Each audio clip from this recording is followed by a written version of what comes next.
I was diagnosed with stage 4 metastatic breast cancer in September of 2016.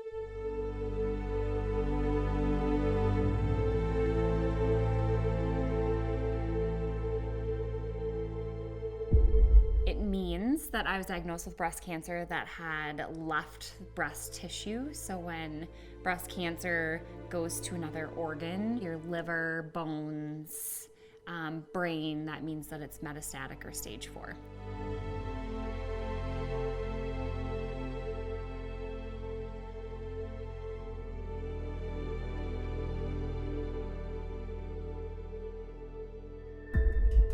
I remember vividly when she called me with her diagnosis.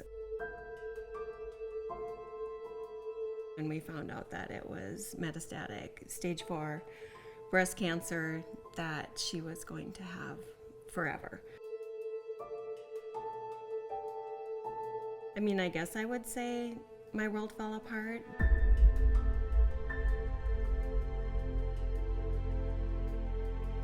As a mother, you just want to make it all better. You want to fix it, and it was beyond anything I could fix. I would have rather had it have been me, but that's not what life throws at you sometimes.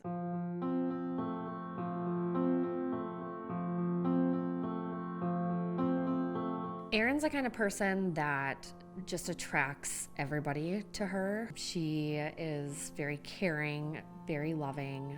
The minute I met her, I knew how much she loved her family.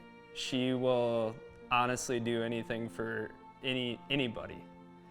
So with her having this diagnosis, it's kind of brought her personality, I don't know, it's kind of taken some of that away. It's kind of taken a toll on her, and it hurts to see.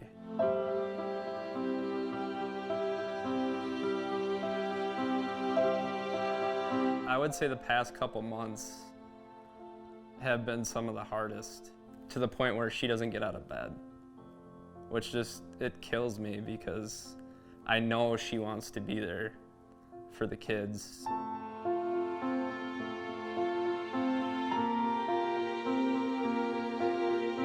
Erin's really good at hiding how bad she feels. She could be laying up in bed and somebody comes to our door and all of a sudden she perks up and it's like, you know, puts on a smiley face. So nobody really knows the struggle that's there. When she has the nausea and vomiting, that's the hardest part for her.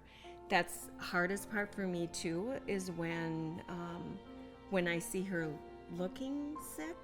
I don't even like to say what the numbers are for statistics or years, because I think that part's the scariest part of the whole thing. Because then if I'm just like, oh, if the average person lives 4 years, I don't want to think that I only have 12 months left with her. I can't imagine like being here with 3 kids without her guidance.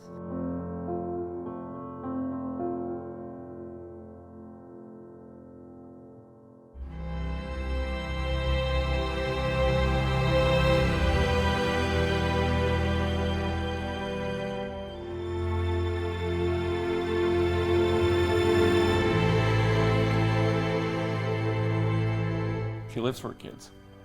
She's on this mama mission now, where she absolutely lives for her kids. When Erin told the kids, that was one of my proudest moments of her. She kind of described it as a sleeping bear. She said it's always going to be there. And when it starts waking up, then we have to give it a different medicine to put it back to sleep.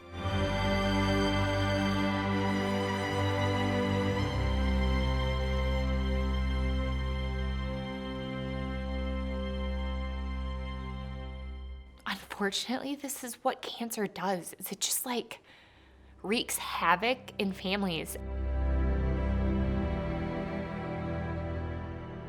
And breast in particular is very genetic.